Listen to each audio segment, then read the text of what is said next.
Yeah.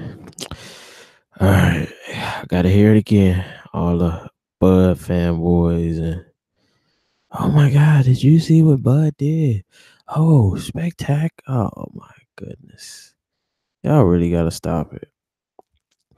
What did Crawford do? He went and fought a guy with one leg, a statue with one leg. He already really could move.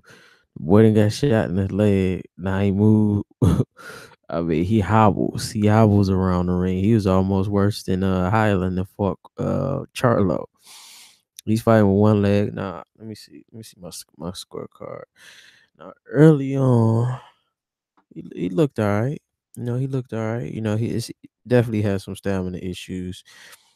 But yeah, round one I gave to Benevidez. Round two, it was even. Round three I gave to Bud. Round four I gave to Benevidez. Round five, Bud. Round six, Bud. Round seven, Bud. Round eight, Bud. Round nine, Bud. Round 10, Benevidez. Round 11, Bud. Round 12, Bud, of course. So, but look, this is what I'm saying. Check this out. They say he's a pound for pound fighter, right? And this is what I'm saying. Like, we can say, okay, yeah, Spence just fought uh Ocampo. But when Spence fights a guy, when I say Spence is a pound for pound best, when he fights a guy below his level, guess what he does? Gets rid of him early.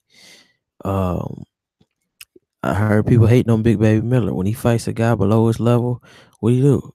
Got rid of him. So that's what I'm saying. Guys, you can't take for granted these performances by guys who are, you know, maybe a level up from a guy that they're fighting. That doesn't always mean you're gonna go put a guy away quick. The special ones can do it. But like I say, Crawford at this point, he's only beat C-level fighters.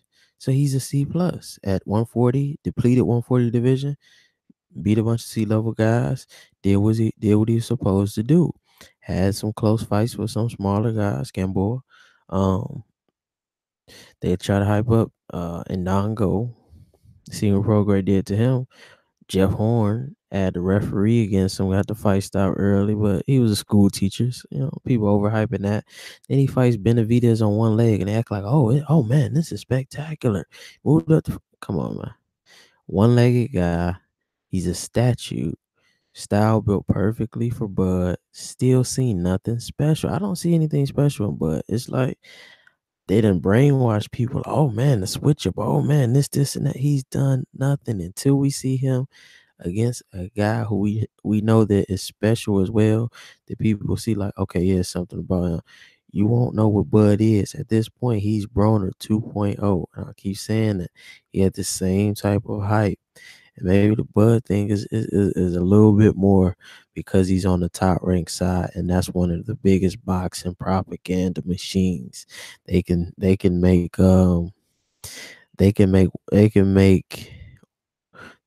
water black.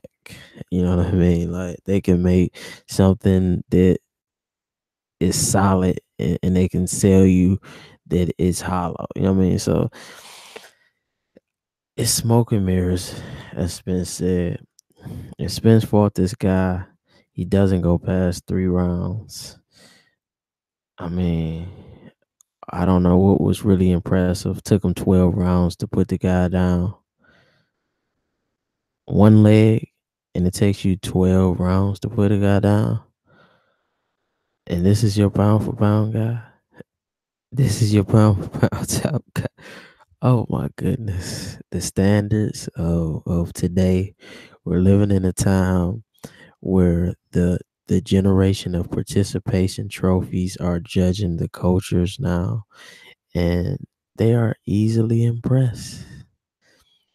It's almost like how white boys judge sports. We would see guys in the neighborhood, seen a million Kobe Bryants. You've seen, the 6'8" guys who could pass. You've seen Allen Iversons. You see that all the time growing up. So for most guys from the environment, we're not really impressed with all that. It's cool, we see it, but you got to be really special to impress somebody from the environment. But white guys, they don't get to see all of that talent. So when they see something, it's like, oh my God, he did a 360 dunk. Almost everybody in the hood is doing that stuff. But now it's kind of that thing with Crawford. It's like I don't know what you got.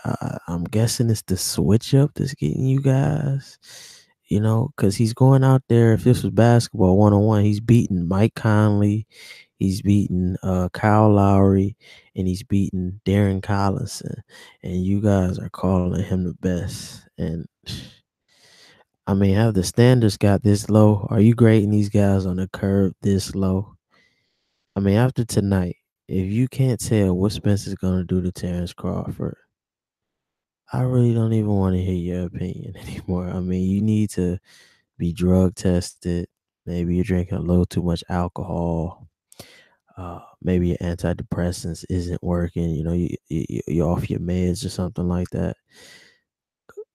I don't know, but I don't know what you're watching. But Terence Crawford is not a pound for pound fighter.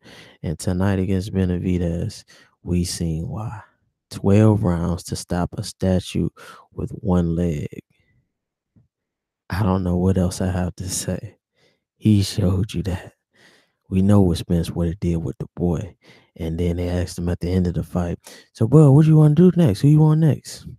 Instead of calling out the guy like his team has been using Spence's name to build up their fight. They've constantly been, oh, we want Spence next. We want Spence next. Instead of saying we want Spence next, what did he say?